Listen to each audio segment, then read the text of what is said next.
Abram suas Bíblias em Êxodo capítulo 6.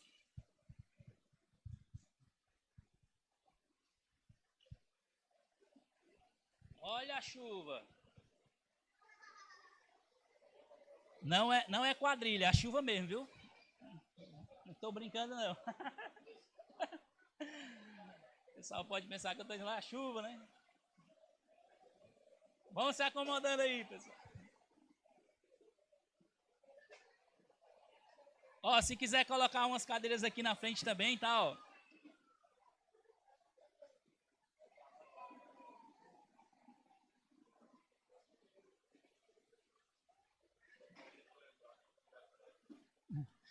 Isso aí é só para vocês lembrarem os momentos difíceis, quando a gente estiver ali no nosso prédio ali, né? Maravilhoso. Vocês vão lembrar quando um dia já tiveram que correr da chuva. Aí, valeu.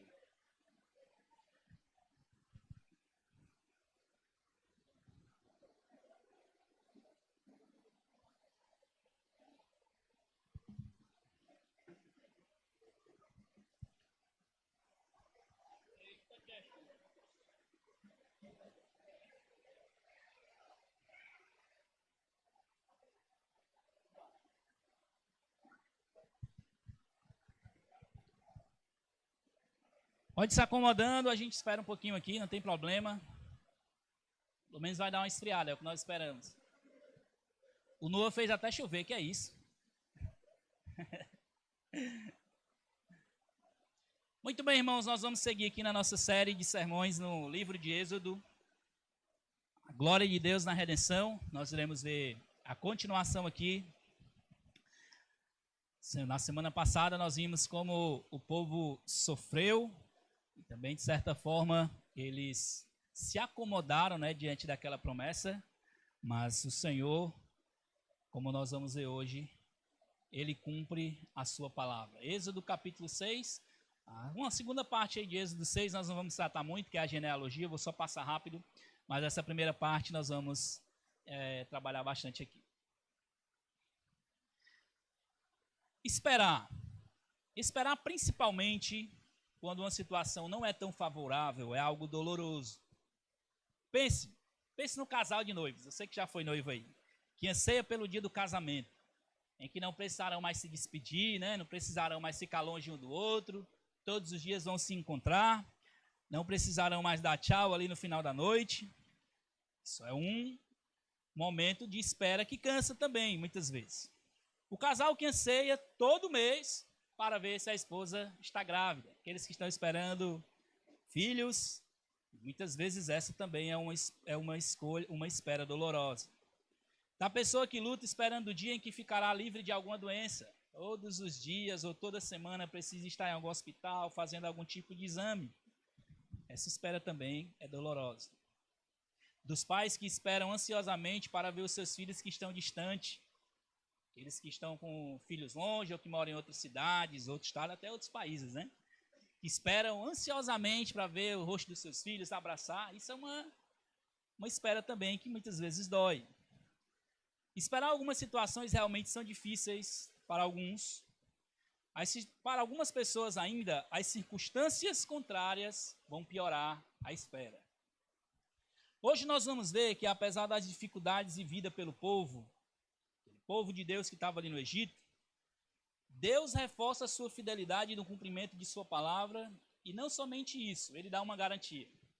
A gente vai ver que mesmo com aquela dificuldade que o povo estava vivendo ali, aquele momento agora que a situação ainda piorou, né? Que eles agora não estavam só sendo escravizados, mas o faraó tinha dobrado a pedida em relação ao seu trabalho. Deus ainda assim se mantém fiel àquilo que ele prometeu. A grande ideia desse trecho é: Deus cumpre sua palavra apesar da incredulidade do seu povo. Sua fidelidade está firmada no seu próprio caráter, que não pode mudar. Vamos ler aqui, eu vou ler só os primeiros versículos de Êxodo. Eu quero ler só até o versículo 8, depois nós vamos tratando e lendo mais alguns outros, mas deixa eu ler até o versículo 8 primeiro. Então o Senhor disse a Moisés, Êxodo 6:1. Então o Senhor disse a Moisés: agora você verá o que vou fazer a Faraó, Pois por mão poderosa os deixará ir, por mão poderosa os expulsará da sua terra. Deus falou a Moisés e lhe disse: Eu sou o Senhor, apareci a Abraão, Isaque e a Jacó como Deus Todo-Poderoso. Mas pelo meu nome, o Senhor, não lhe fui conhecido. Também estabeleci a minha aliança com eles para lhes dar a terra de Canaã e a terra em que viveram como estrangeiros. Eu também ouvi os gemidos dos filhos de Israel, os quais os egípcios escravizaram, e me lembrei da minha aliança. Portanto, diga aos filhos de Israel: Eu sou o Senhor. Vou tirá-los dos trabalhos pesados do Egito. Vou tirá-los da escravidão. Vou resgatar vocês com o braço estendido e com grandes manifestações de juízo. Eu os tomarei por meu povo e serei o seu Deus. E vocês saberão que eu sou o Senhor, seu Deus, que os tiro dos trabalhos pesados do Egito. Eu os levarei para a terra que jurei dar a Abraão, Isaque e a Jacó. Darei essa terra a vocês como herança. Eu sou o Senhor. Deixa eu orar. Deixa eu ler só até aqui e vou orar. Obrigado, Deus, pela tua palavra. Agradecemos a ti, Senhor, porque sabemos que o Senhor é fiel em cumprir as suas promessas. E queremos ver, Senhor Deus, isso ser reforçado no nosso coração, na nossa lembrança de quem o Senhor é. Ajude-nos, ó Deus, a não somente sermos ouvintes da palavra, mas praticantes. Sairmos daqui, estejamos com a palavra guardada em nosso coração e possamos ser encorajados na prática. Em nome de Jesus. Amém. Esse capítulo 6, se inicia em decorrência de uma reclamação nos últimos 2 versículos do capítulo 5. Se você olhar aí, esse capítulo 6, ele não começa perdido, né? Você olha aí nos versículos 22 e 23 do capítulo 5, Moisés está se queixando com Deus. No versículo 22, ele faz uma pergunta. Versículo 22, ele diz assim: Então Moisés, voltando-se para o Senhor, disse: Ó Senhor, por que afligistes o teu povo? Por que me enviastes? Faz aqui 2 ponderações a Deus, né? Por que o Senhor afligiste seu povo? Por que o Senhor me enviou a esse povo? Diante daquilo que aconteceu, como nós vimos na semana passada, de agora Faraó piorar o trabalho do povo, né? Ele aumentou o trabalho do povo, e o povo vai reclamar com Moisés. Eles não querem mais conversa com Moisés. Eles, nós não queremos mais isso aí, você fez foi piorar a situação, e eles então não querem mais conversa com Moisés. Diante disso, Moisés vai para Deus e diz: Senhor, por que o Senhor aflige esse povo? E por que o Senhor me enviaste? E no versículo 23 ele faz uma ponderação aí, né? Ele diz assim: Pois desde que me apresentei a Faraó para falar-lhe do teu nome, ele tem maltratado este povo, e tu nada fizestes para livrar o teu povo. Perceba que ele e o povo, tanto Moisés e o povo, passam a não olhar mais para Deus, mas para a circunstância. Na cabeça de Moisés, Deus não está fazendo nada para livrar o povo. Mas Deus tinha dito exatamente a Moisés aquilo que ele iria fazer. Diante disso, nós vamos ver na resposta de Deus algumas verdades confrontadoras e ao mesmo tempo confortadoras para nós. As verdades que trazem confronto, que muitas vezes nós esquecemos, e ao mesmo tempo também que traz conforto em algumas situações que nós precisamos saber. A primeira de tudo é: a verdade está ligada ao caráter de Deus. Nós vamos ver aqui que no comecinho aí do trecho, quando Deus responde, nós vamos ver que Deus ele não se preocupa em explicar nada para Moisés do porquê que ele está fazendo o que está fazendo. Isso é importante para nós hoje aqui, porque nós vivemos hoje em um mundo que está baseado no relativismo, né? Um mundo que cheio de verdades, né? A verdade é relativa, a sua verdade não obrigatoriamente diz respeito à minha vida. E é importante para nós olharmos esse trecho, porque parece que Moisés também cai nessa onda de entender que existe outra verdade a respeito da verdade de Deus. Nesse momento parece que ele esquece.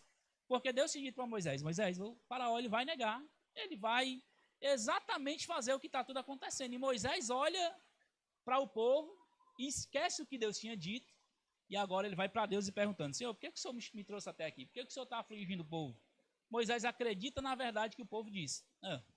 Moisés, isso aí não é realmente o que Deus está dizendo, não. O povo se alegra. Lembra que quando Moisés vai encontrar o povo lá no capítulo 4, que o povo tem uma esperança de saber que Deus não esqueceu deles?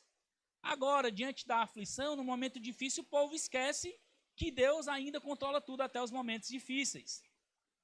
Infelizmente, esse pensamento de criar deuses a bel prazer e deixá-los de lado no momento em que é oportuno não é algo novo. Eles criam deuses diversos aqui. Deus é o Deus que é o Deus Salvador. Quando chegaram lá dando a notícia, quando Moisés e Arão chegaram dando a notícia para eles, eita, Deus está se lembrando de nós. Se alegraram, né? Deus agora vai nos livrar com mão poderosa diante aqui de Faraó.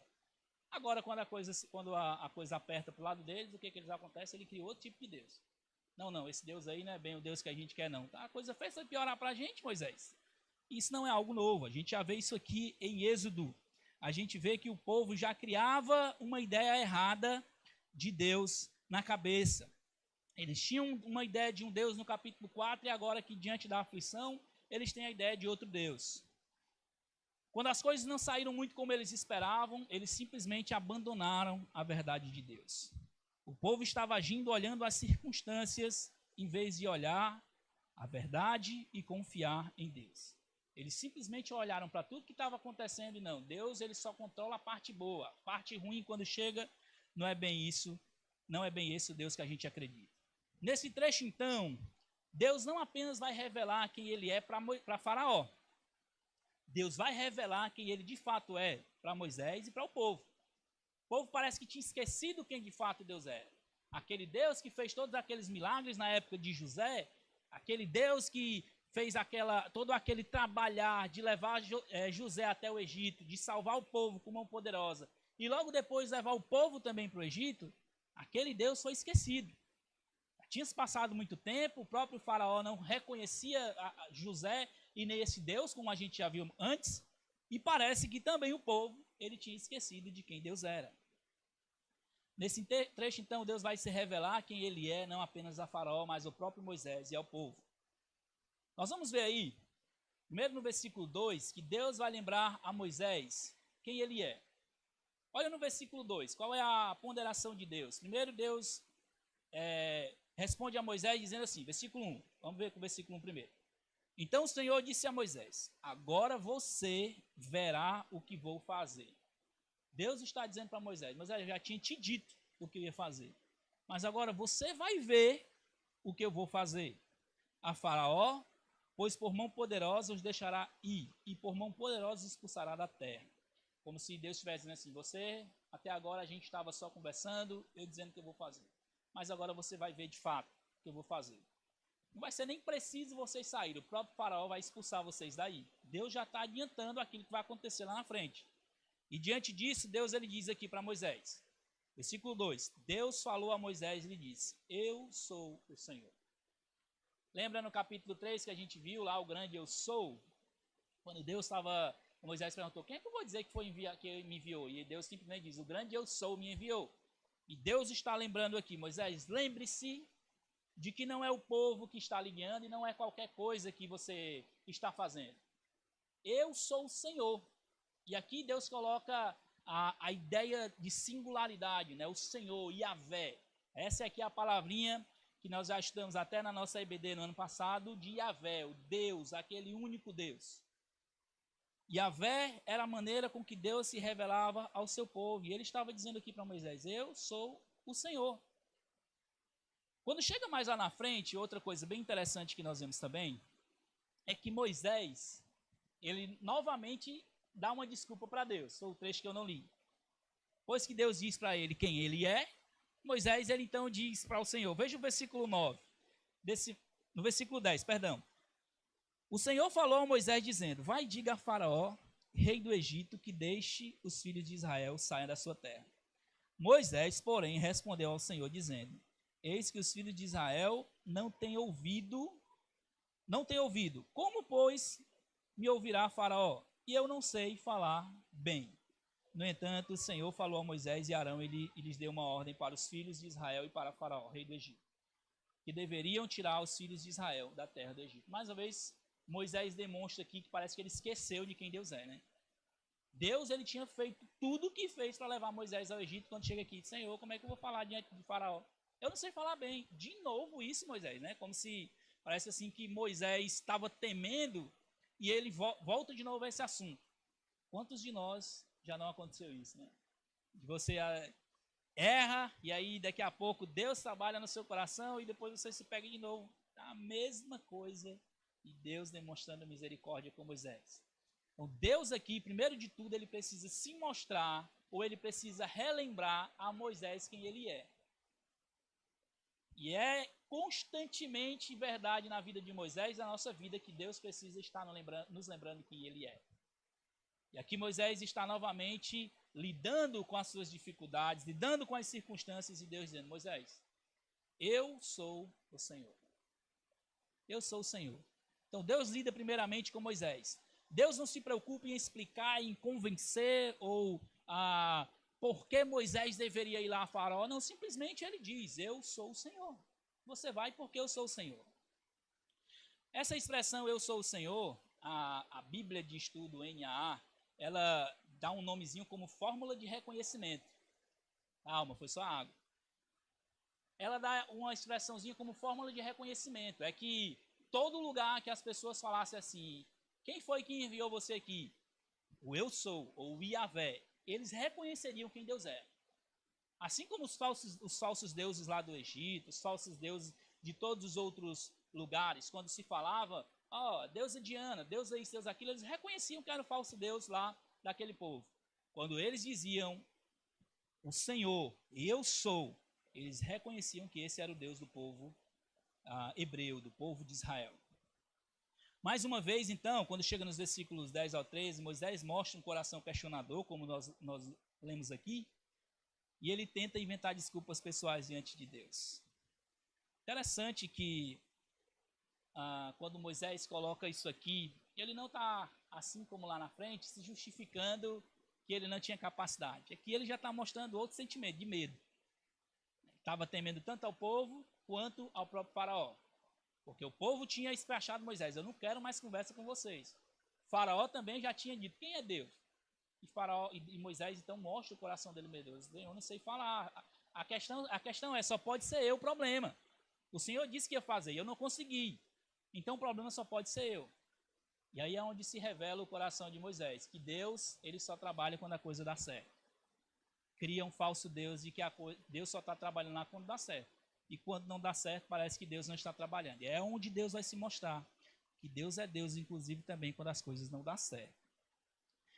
Tim Chester, comentando essa expressão aqui, ele diz assim, se você não conhecer o Senhor, não confiará nele quando não for capaz de entender o que ele está fazendo e quando os planos dele não corresponderem aos seus. Se nós não reconhecemos ou não entendemos essa expressão que eu sou o Senhor, o que é o Senhor, quem é o Senhor em nossas vidas, na hora que as coisas der errado, a gente não vai entender o que Deus está fazendo. Se eu entendo que o Senhor é Deus que controla tudo e todos, que governa tudo e todos, na hora que as coisas dão errado também, eu sei que Ele é o Senhor nesses momentos difíceis também. Após Deus lembrar então a Moisés que Ele é o Senhor, Deus está relembrando a Moisés, Ele também relembra ao povo. Os versículos 6 ao 8, Deus ele diz assim, portanto, diga aos filhos de Israel. Deus não vai explicar novamente. Deus ele simplesmente diga aos filhos de Israel, eu sou o Senhor. Deus usa termos muito particulares para se identificar com o seu povo aqui. Ele não apenas disse que vai tirar o seu povo, mas ele está totalmente ativo nesse processo. Deus não está simplesmente dizendo assim, Moisés, diga para o povo, não se preocupe não. Mas ele explica. Ele diz para ele, ou ele mostra, ele não explica, ele mostra que ele está totalmente ativo no processo. Primeiro ele diz assim, diga ao povo. Ele lembra para Moisés, Moisés, eu sou o Senhor, e agora ele diz, diga ao povo que eu sou o Senhor. E aí ele usa vários termos na primeira pessoa mesmo, que Deus está ativo no processo de tirar o povo de lá. Ele diz, eu vou tirá-los, eu vou livrá-los, eu vou resgatar vocês, eu vou levá-los daqui. Deus está ativo diariamente ou o tempo todo para tirar o povo daquele lugar. Não é algo que está acontecendo fora dos seus planos. E é isso que ele está querendo mostrar para o povo. O fato de Faraó ter aumentado o trabalho de vocês, o fato de Faraó estar fazendo tudo do jeito que está fazendo, é exatamente dentro do plano de Deus. Deus está inteiramente ativo nesse processo. O que Deus está mostrando ao povo é que o fato de ele dizer eu sou o Senhor, ele demonstra uma singularidade e poder, seja nos momentos bons, como foi no passado com José, seja agora enquanto eles estão sofrendo. Deus é único, Deus é o Senhor que controla tudo, e ele estava lá quando ele deu aquela ideia para José de estocar alimento porque viriam dias maus. Ele estava ativo no processo quando José foi levado para o Egito. E ele também está ativo agora nesse momento em que as coisas parecem que estão indo de mal a pior. Tim Chester novamente comentando, ele diz: eu sou o Senhor, é uma declaração de controle de Deus sobre os seres humanos, a natureza, a história e outros deuses. E uma declaração de que é loucura se rebelar. O que ele está dizendo assim quando ele diz eu sou o Senhor? Ele está dizendo assim, eu tenho um controle sobre o ser humano, sobre a natureza, sobre a história, inclusive contra esses falsos deuses. E você se rebelar contra isso é loucura. É isso que Deus está dizendo. Simples fato de ele dizer, eu sou o Senhor. Isso era uma ofensa para aquele povo que estava no Egito, como nós já vimos lá atrás. Eles eram um povo de falsos deuses, muitos deuses. E Deus está dizendo, o povo de Israel, eles têm um povo, um único povo. E essa familiaridade de Deus, ele vai mostrar aqui. A verdade de quem Deus é está ligada ao seu caráter e não às circunstâncias que enfrentamos. Por isso que nós vimos aqui o ponto a verdade está ligada ao caráter de Deus. Aquilo que Deus disse que ia tirar o povo do Egito não depende de Faraó, não depende se o povo vai trabalhar mais ou menos. É simplesmente porque Deus é verdade, porque Deus, ele fala a verdade e ele não pode mudar, que ele vai tirar o povo do Egito. A verdade está intrínseca ao caráter de Deus. Ele está totalmente ligado à verdade. Ele não pode se separar. Deus fala uma coisa e depois ele muda. Não. Aquilo que Deus disse, ele vai fazer exatamente como ele disse. Ele permanece sendo Deus quando nada faz sentido. Ele permanece Deus quando não temos todas as respostas. É isso que nós precisamos saber. Quando nada faz sentido para você, quando você não tem resposta para todas as coisas, ele permanece sendo Deus. E aí uma pergunta para nós. Onde está o seu coração quando as coisas fogem ao seu controle? Deus permanece sendo seu Deus ou as circunstâncias levam você a esquecer dele? Onde permanece Deus quando você não consegue controlar tudo? Quem está governando seu coração? Como diz uma canção bem conhecida, se Deus fizer, ele é Deus, se não fizer, ele é Deus. Se a porta abrir, ele é Deus, mas se fechar, continua sendo Deus. Deus continua sendo Deus e ele está mostrando aqui que a verdade, as suas promessas está totalmente ligada ao seu caráter. E diante disso, nós somos levados a uma segunda verdade desse trecho. Se Deus é verdadeiro, se a verdade de Deus está ligada ao seu caráter, Deus então não esquece da aliança que ele fez com o seu povo. Os versículos 4 e 5, a gente vê aqui que essa palavra se repete duas vezes. Ele diz no versículo 4, também estabeleci a minha aliança com eles para lhe dar a terra de Canaã e a terra que vivem como estrangeiros. Ele estava falando aqui de Abraão, Isaque e Jacó, né, os patriarcas. Deus havia feito uma aliança com Abraão, Isaque e Jacó. Uma coisa interessante aqui no versículo 3, ele diz assim, aparecia Abraão, Isaque e Jacó como Deus Todo-Poderoso. Ou seja, aqui é a palavrinha El Shaddai, né? Lembra do que nós vimos lá atrás na EBD? E essa palavra que nós já estudamos outras vezes também em algumas pregações, Moisés aqui não está usando a palavra, o Deus não está se identificando como Yahvé, mas nesse trecho específico é como El Shaddai. E ele diz, né, que apareci para Abraão, Isaque e Jacó como Deus Todo-Poderoso, ou El Shaddai, mas pelo meu nome, o Senhor não lhe fui conhecido. E aí a gente pode perguntar, rapaz, mas essa palavra Yahvé estava lá em Gênesis. Como é que a gente pode lidar com isso? Deus, ele se identifica como Yahvé, lá atrás para formar aliança com Abraão, Isaque e Jacó. O que Deus estava dizendo com isso aqui é simplesmente assim, eles sabiam que eu era Yahvé. Mas o modo como eu vou me revelar para vocês, sendo o Senhor que governa, controla e faz tudo como eu arquitetei e eu quero, eles não conheceram. O modo como eu estou lidando agora, de Deus lidando e destruindo nações inimigas, como ele vai fazer agora de modo mais claro, essa é a primeira vez que Deus vai se revelar desse modo aqui, dizer assim, eu vou fazer isso, eu vou fazer isso, eu vou fazer isso. Fora quando Deus disse lá em Sodoma e Gomorra, né? Mas, no entanto, aquilo era uma destruição de uma cidade ímpia. O que Deus está fazendo agora é um resgate do seu povo. E ele está simplesmente dizendo assim, ó, do modo como eu me revelei agora, como eu estou me revelando para vocês, Abraão, Isaac e Jacó não me conheciam. Eles sabiam que eu era Deus Todo-Poderoso. E eles sabiam que eu era Yahvé, o único Senhor. No entanto, como eu vou me revelar para vocês agora, eles não sabiam desse modo como eu estou me revelando agora. O versículo 3, o sentido aqui é que, mesmo os patriarcas sabendo quem Deus era, agora Deus iria se revelar de modo ativo, pessoal e relacional na defesa e posse desse povo. Deus estava se revelando de modo ativo, pessoal, relacional e mostrando que ele tinha posse do seu povo. No versículo 5, Deus não somente havia mantido a sua aliança, lá e ele está falando que a aliança permanecia, mesmo o povo sofrendo, mesmo tudo aquilo acontecendo contrário, ele mantinha a sua aliança com o seu povo, como ele também estava atento à situação em que seu povo estava vivendo. Deus não estava inativo, enquanto o povo estava sofrendo ali, Deus não deixou de ver o povo, ele estava vendo o tempo inteiro. A Bíblia de Estudo da Fé Reformada, quando comenta esse trecho no versículo 5, ela diz assim, quando usada por Deus a expressão me lembrei, aqui do versículo 5, significa que ele está preparado para cumprir as suas promessas e não apenas simplesmente para se lembrar dela. Deus está pronto para cumprir a sua promessa que ele tinha prometido aos filhos de Israel, aos patriarcas lá de Israel, Abraão, Isaac e Jacó.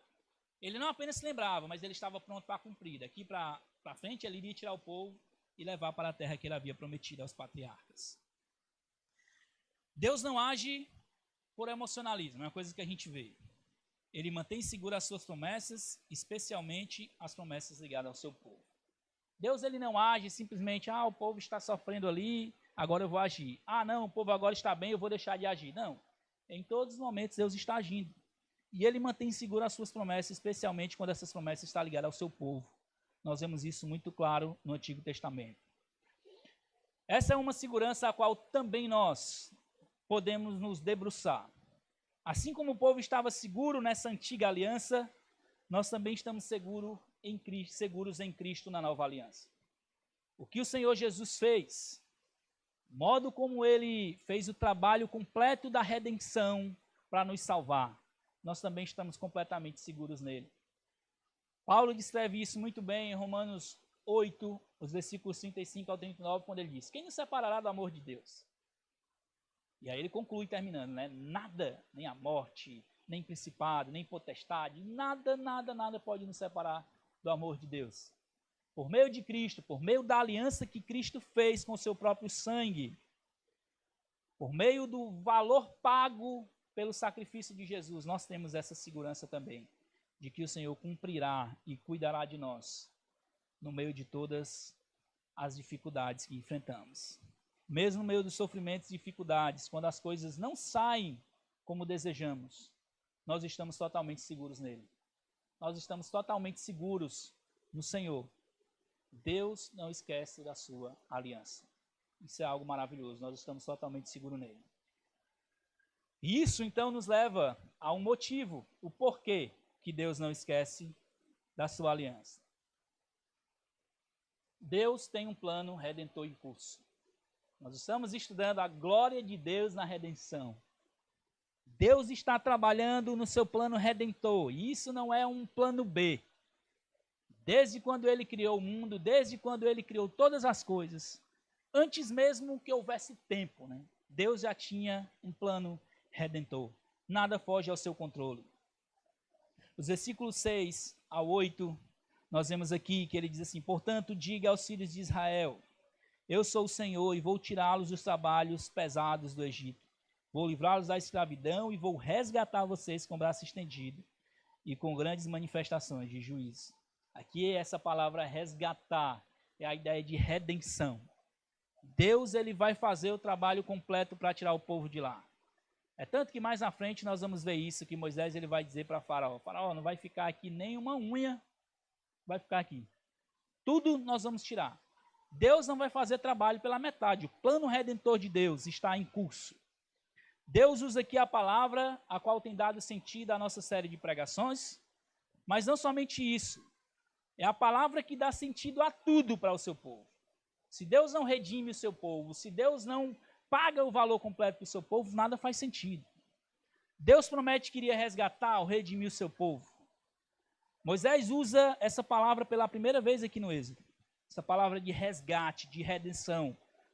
Com essa palavra que fica clara que há um trabalhar de Deus, um plano redentor de Deus para tirar o seu povo de lá. Deus, o Senhor, toma a atitude de redimir o seu povo e chama aquele povo de seu.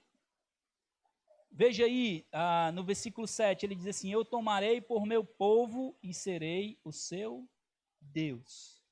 Deus chama os israelitas de meu povo e dá o privilégio dos israelitas chamá-los de seu Deus. É um relacionamento íntimo aqui. O plano redentivo de Deus envolve um relacionamento íntimo com o seu povo.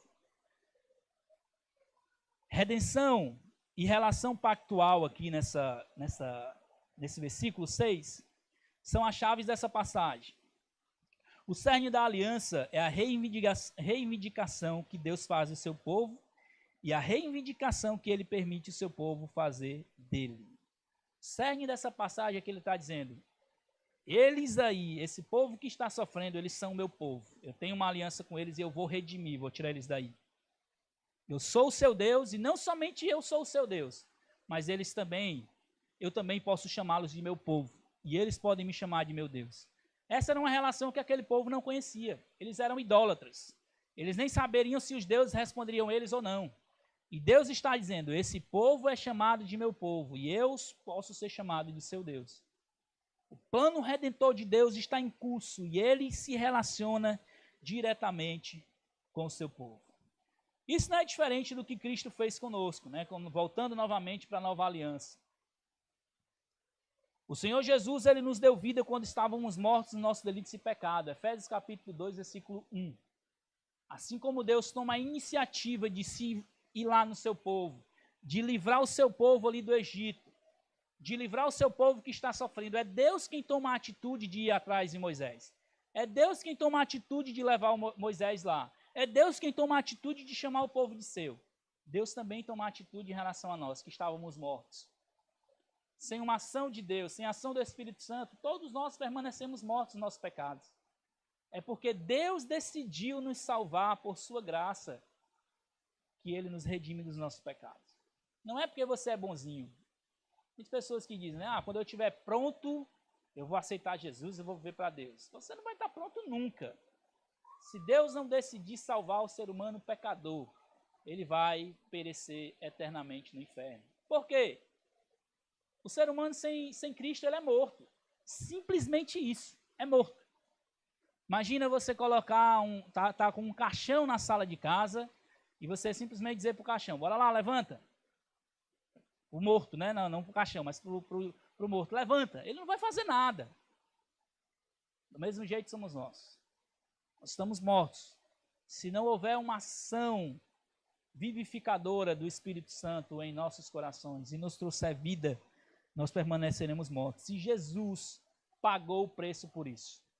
Ele fez o trabalho completo. Ele nos deu vida quando nós estávamos mortos. Ele nos deu a salvação gratuita. Não é porque eu sou bonzinho, não é porque eu decidi aceitar Jesus. Não, é porque ele decidiu me aceitar. É simplesmente pelo fato de que ele me escolheu antes da fundação do mundo e me deu a salvação gratuita. Efésios 2, 8 e 9. Pela graça vocês são salvos, mediante a fé. Isso não vem de vocês, é dom de Deus. Não vem de vocês, simplesmente ele diz ainda, para que ninguém se glorie. A glória inteira da salvação é de Deus.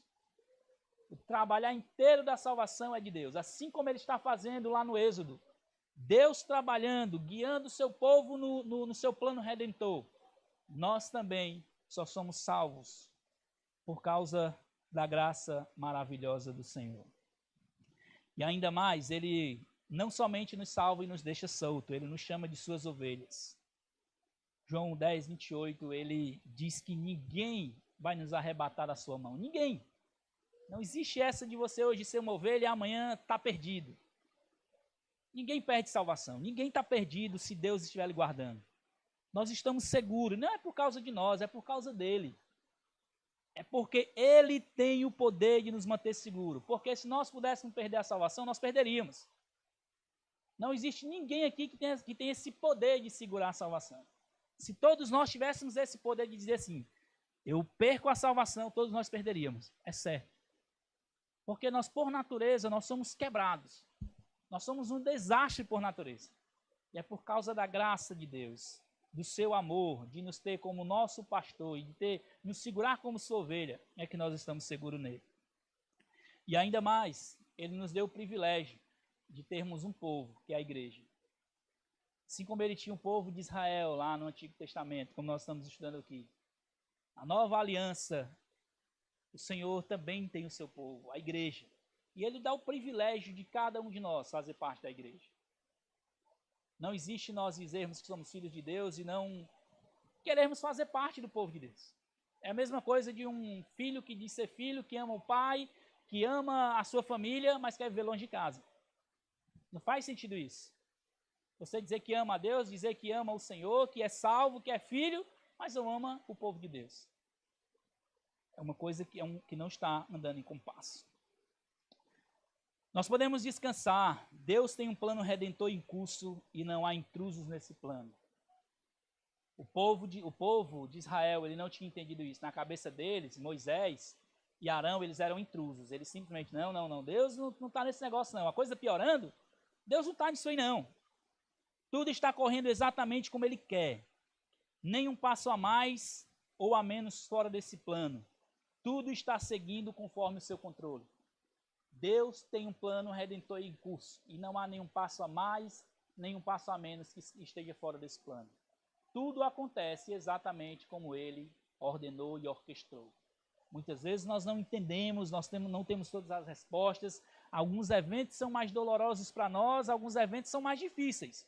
No entanto, nós precisamos descansar e confiar de que o plano está exatamente correndo como Deus quer.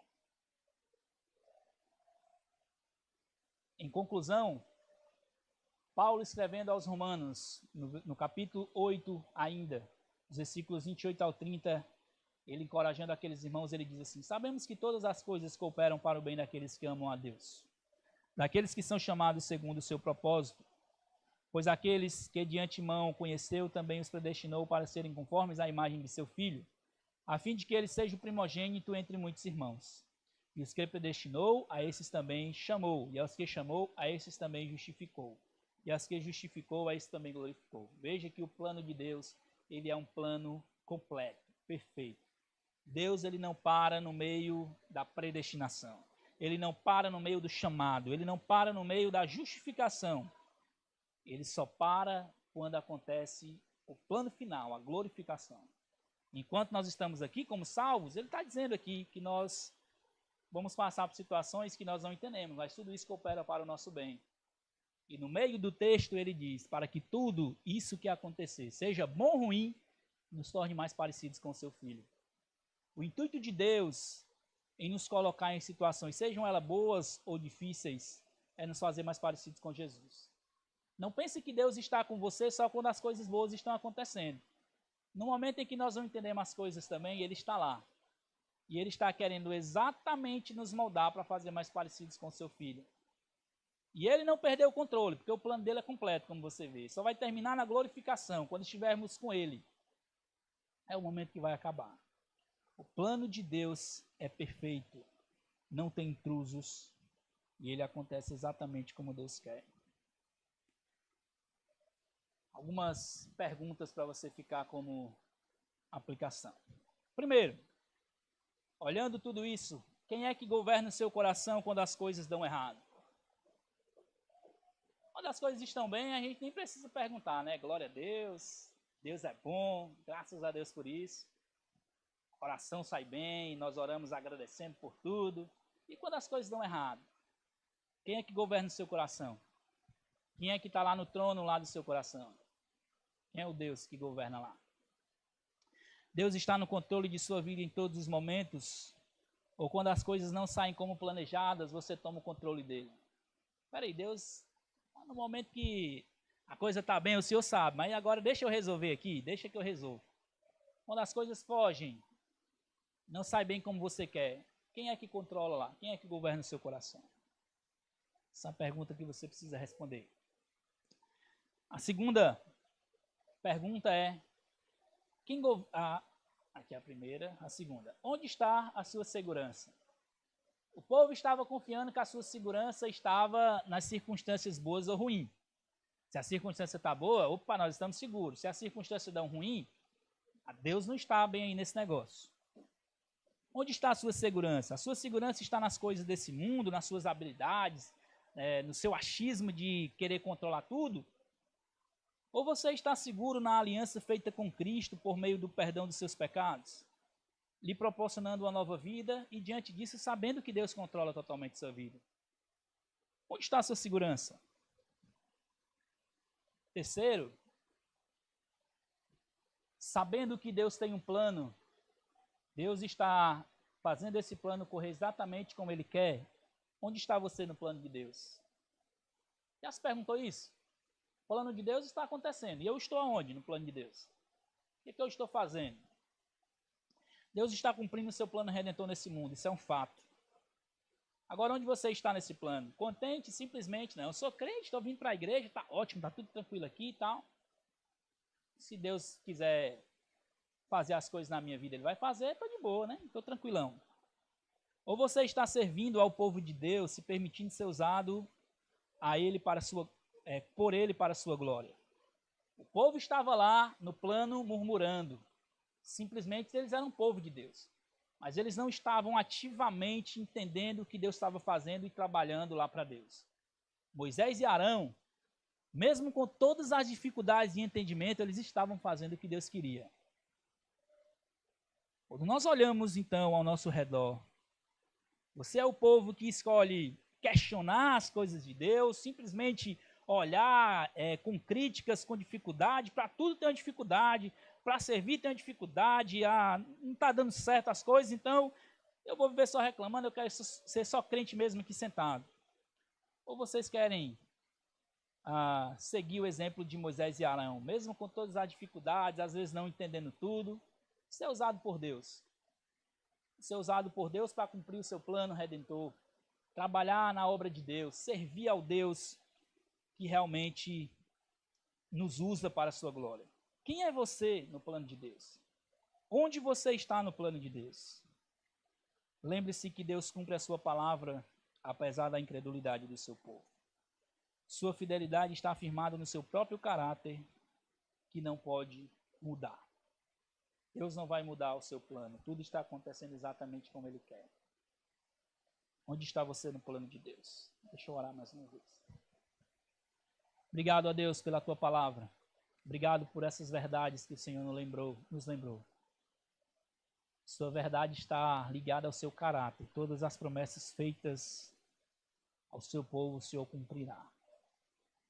Nós louvamos a Ti também, Senhor.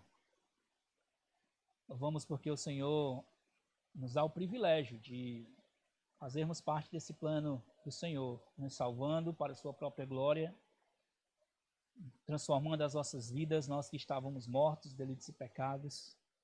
E o Senhor nos dá o privilégio de servir ao Senhor nesse plano maravilhoso. Desperta-nos, ó Deus, para sermos usados para a Tua glória. Livra-nos das desculpas, livra-nos de olharmos para as circunstâncias, livra-nos de sermos crentes que vivem baseados somente no que está acontecendo ao nosso redor, mas que possamos viver olhando para o plano maior do Senhor, entendendo que o Senhor é o Deus que é o Senhor sobre tudo, todos nesse mundo. E nós temos o privilégio de sermos Teus filhos. Te agradeço, Senhor Deus, por isso. Eu peço que o Senhor abra os corações daqueles que ainda não entendem essas verdades. Se alguém aqui ainda está firmado nos seus próprios planos, nas suas próprias soluções, que hoje o Senhor abra o entendimento e salve aqueles que estão perdidos. Nós vimos hoje, meu Deus, na EBD, o pesado relato do inferno. E nós queremos clamar ao Senhor que salve os perdidos. Inclusive, se tiver alguém aqui que ainda está longe do Senhor, que se renda, arrependido, urgentemente voltando-se para o Senhor. O seu plano está em curso. Nós não sabemos, ó Deus, até onde iremos nele, mas o Senhor sabe. Obrigado, Senhor, por essas verdades. Em nome de Jesus eu te agradeço. Amém.